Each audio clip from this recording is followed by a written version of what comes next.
and just how wonderful the energy is with all of you. It's been so much fun for me. I hope you guys are having fun too. And I know that there are many future authors in this audience. I'm very excited to read all of your books one day.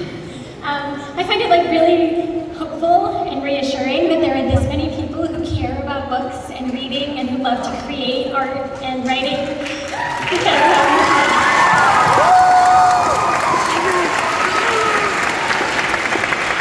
It gives me hope for the future that we will that we don't have to end up in a world where computer programs write all our stories and make all our art. So thank you for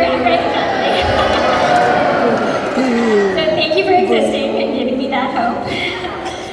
Because I really believe that books and stories written by humans are how we build empathy and learn to understand other people and ourselves. There's this wonderful line in Kazuo Ishiguro's Nobel Prize lecture where he says, "Stories are about one person saying to another, 'This is the way it feels to me. Can you understand what I'm saying? Does it also feel this way to you?'" And it's so magical to me to get to talk to you guys and hear you say "Yeah, I do understand." Even, I thought it was just me, but it's not, it's all of us, whether I'm writing and funny, nobody listens to me, or I want to help, but it's safer under this rock as Turtle, or I'm so furious at all the things that are wrong and unfair as Sendu, or as Peril. I find people confusing. It's I'm always hoping that someone out there will be "Yeah, me too, I get it." That's how I feel. So, finding yourself in a character can help you feel like you belong in this world. Equally importantly, I think, reading characters who aren't like you and realizing, oh, that's what it's like, that's how it feels to them, is another kind of magic. And I think that's where empathy comes from. It's reading and stories. And so I just want to let you know that this is all really important to me, and so I'm donating my part of the proceeds from the merch sales to a group called We Need Diverse Books, and especially to their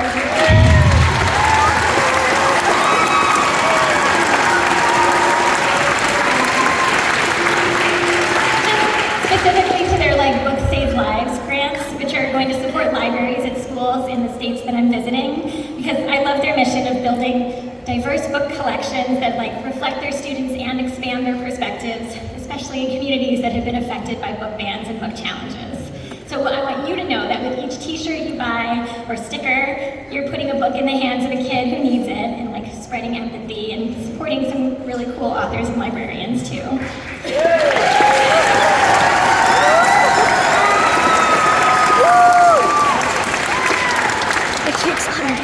Enough about that.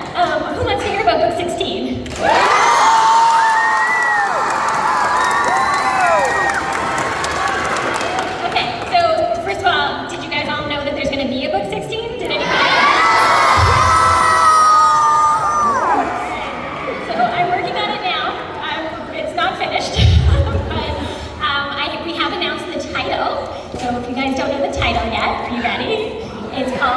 The Hybrid Prince.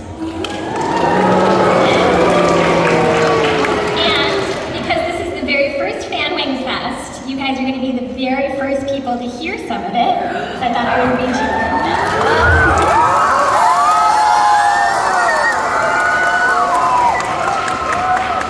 So, and you also get to be the first ones to find out who the main character is.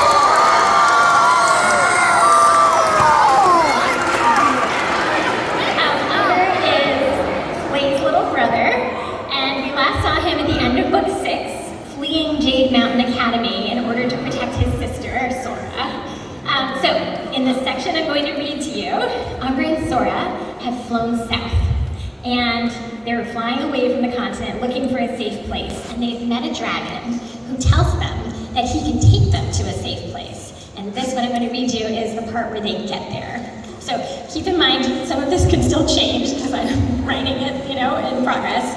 But I think this is kind of give you an idea. of what's gonna happen. All right. On the third day of flying, they reached an island that was much bigger than any of the ones they'd seen before.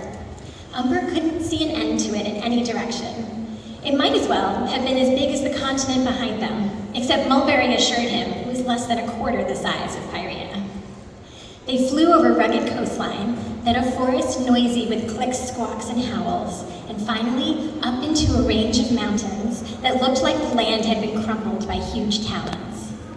These mountains weren't as tall as the claws of the clouds. The only snow was on peaks in the far distance. They were mostly brown, with scatterings of green here and there. Mulberry led them into a crevasse between mountain folds, twisting right and then left and then right again. And there at the end was a wall as tall as the mountains itself, filling the entire canyon.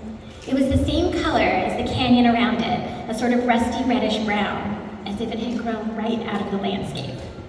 Square, rough-cut windows dotted the wall all the way to the top, and Umber saw curious dragon faces peeking out of several of them.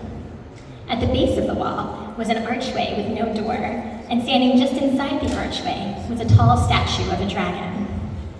No door, Umber thought, as he swooped down behind Mulberry. Then how do they seal this off when they're attacked? How do they keep out enemy dragons? Maybe they don't need one, because there are no enemy dragons here, he thought, with a weird little jump of hope in his chest. Maybe this place would be peaceful, like Jade Mountain Academy.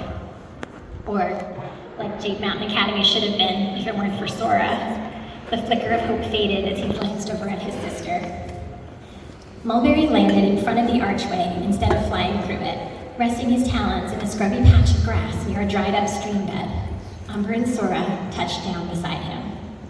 The Court of Refuge is through there, Mulberry said, and Umber didn't think he was imagining the thread of worry in Mulberry's voice. He definitely wasn't imagining the chorus of whispers coming from the windows overhead. Carved above the door, but scuffed, as though someone had ineffectively chiseled at it, were the words, "For the safety and protection of all." Well, that's reassuring, Umber thought, especially if all really means every dragon, no matter what they did. Suddenly, the statue in the shadow of the arch stirred, and Umber realized it wasn't a statue at all. She was an adult skywing, with dark red scales and a lean, angular face, wearing a gold circlet on her head and thin chains of gold in her ears and around her ankles. "Mulberry," she said reverently, as though his arrival was the most glorious thing that had ever happened.